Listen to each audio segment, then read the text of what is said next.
Well, while becoming energy independent is still quite a ways off for the U.S., not so for Brazil. 3 decades after the first oil shock rocked its economy, Brazil has shaken its dependence on foreign oil.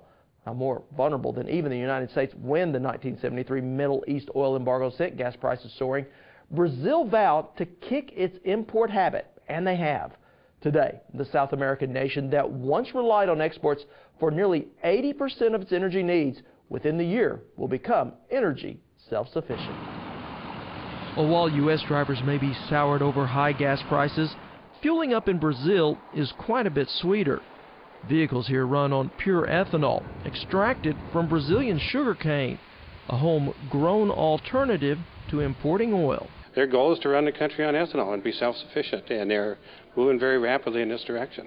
David Kolsrud is a national energy consultant and says over 1/2 of all the fuel Brazilians pump into their vehicles is ethanol, compared to just 3% in the United States. And thanks to Flex fuel technology, Brazilian cars can run either on pure ethanol or a mixture of ethanol with gasoline. Their consumption is on the rise rapidly. That and the advent of these flex fuel cars, which can take any mixture of gasoline and ethanol, has come in the last years, and they're selling, most new car sales of these flex fuel cars. Oliver Flake works for the U.S. Embassy in Brazil and says the popularity of flex fuel cars is reverberating across Brazil's farming sector. Private investors are channeling billions of dollars into sugarcane and alcohol production, creating much-needed jobs in the countryside.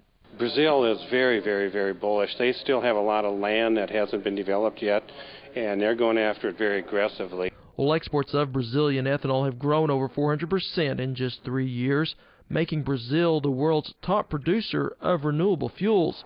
And government mandates require fuel in Brazil to contain at least 25% ethanol. Well, we can learn a lot from it, from the fact that if you have government support from the top down, and if we have some local commitment, that we can start making huge strides to be energy independent here too.